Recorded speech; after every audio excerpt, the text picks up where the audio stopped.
जय हिंद साथियों, बिहार की सभी विपक्षी पार्टियों से मैं कहना चाहता हूं, खूब मेहनत कीजिए, खूब रैलियां कीजिए। मैं भी खूब मेहनत और रैलियां करूंगा, पार्टी के हमारे कार्यकर्ता भी रैली और मेहनत कर रहे हैं। लेकिन जो अज्ञानेश कुमार जी का योगदान है बिहार चुनाव में, उससे एनडीए के हक में फैसला तय हो चुका है। एनडीए की जीत पर उन्होंने पहले ही, चुनाव के पहले ही मोहर लगा दी है, सर्टिफिकेट बांट दिया है, जो बात मैं काफी लंबे समय से कहता आ रहा हूं। ये एसआईआर के जरिए क्या खेल किया गया है बिहार में, 2-3 मिनट के अंदर आपको समझाने का प्रयास करूंगा। एसआईआर के जरिए क्या दावा किया गया था? घुसपैठिए आ गए, इनको तो भगाना है, बांग्लादेशी आ गए, रोहिंग्या आ गए, यही तो चिल्ला रहे थे भाजपा वाले।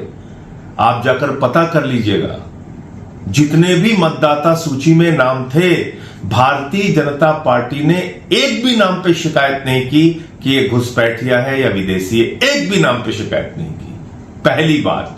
दूसरी बात, जब अभी जो ये voter list, final voter list आई है, जिसके बाद अज्ञानेश कुमार जी के मुंह में ताला लग गया है, उनके मुंह से आवाज नहीं निकल रही है। पता है आपको कितने विदेशी नागरिक मिले पूरे बिहार के अंदर? 315। कितने मिले? 315। और उन 315 विदेशी नागरिकों में ज्यादातर हिंदू हैं, 78 मुसलमान हैं। 78 मुसलमान पकड़ने के लिए आपने 8 करोड़ मतदाताओं को परेशान किया, एसआईआर का हवा खड़ा किया, और विदेशी आ गए, घुसपैठिए आ गए, एकदम से हम पूरा परिवर्तन कर देंगे एसआईआर के जरिए। यह दावा कौन कर रहा था? अज्ञानेश कुमार जी कर रहे थे। इसलिए उनकी मूर्खता और अज्ञानता पर मुझे हंसी आती है। हालांकि वो बहुत चालाक आदमी है, ये अज्ञानता में वो कुछ नहीं कर रहे थे। वो दरअसल जो कुछ भी कर रहे थे मोदी जी के इशारे पर कर रहे थे, भारतीय जनता पार्टी के कहने पर कर रहे थे। और क्या खेल किया है इस फाइनल लिस्ट में, वो भी आप समझ लीजिए। 5 लाख डुप्लीकेट वोट हैं बिहार में। जो मौजूदा सूची हुई है, जो फाइनल हुई है सूची, उसमें 5 लाख डुप्लीकेट वोट हैं। यानी कि एक मतदाता 2 जगहों पे, ऐसे 5 लाख मतदाता है।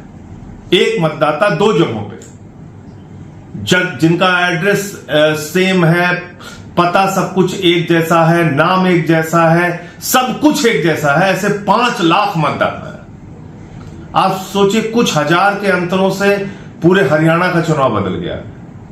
कुछ 1-2% वोट के अंतर से दिल्ली का चुनाव बदल गया। तो बिहार में जब 5 लाख वोट वैसे ही भारतीय जनता पार्टी अपने झोली में रख के चल रही है अलग अलग विधानसभाओं में, तो खेल तो हो चुका है। खेल तो सारा खत्म कर दिया इन्होंने। जो कुल मतदाताओं की संख्या थी बिहार में, उससे 80 लाख मतदाता कम हो गए हैं। आप कल्पना कीजिए कितनी बड़ी संख्या में मतदाता वहां पे घटाए गए हैं और कितने डुप्लीकेट मतदाता वहां पे हैं। तो इतने गड़बड़ झाले वाली वोटर लिस्ट से विपक्ष की पार्टियां चाहे जितनी मेहनत कर लें, चाहे जितना प्रचार कर लें, चाहे जितनी रैलियां कर लें और सभाएं कर लें, उन्होंने तो वोट चोरी कर रखी है, घपला और घोटाला कर रखा है। तो चुनाव में जो एसआईआर के जरिए घपला करने का मकसद मुख्य चुनाव आयुक्त अज्ञानेश कुमार जी और नरेंद्र मोदी जी का था, वो बिहार में सफल हो चुका है। और इस मतदाता सूची के आधार पर अगर वहां चुनाव होता है, तो नतीजे आज आप मुझसे लिख के ले लीजिए कि सर्टिफिकेट पहले ही जीत का एनडीए के प्रत्याशियों को चुनाव आयोग ने बांट दिया है। अब सोचना आपको है, तय आपको करना है कि आप इसका कैसे और विरोध कर सकते हैं। माननीय सर्वोच्च न्यायालय इन दलीलों और तथ्यों को सुनेगा या नहीं सुनेगा? अगर सुनेगा भी तो क्या इन तारीखों को रोकेगा या पुराने मतदाता सूची पे चुनाव करने का आदेश देगा?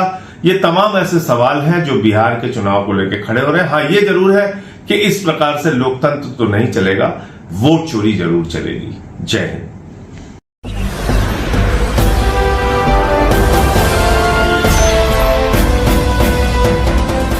आप देख रहे हैं लाइव न्यूज 99, राष्ट्र सबसे पहले।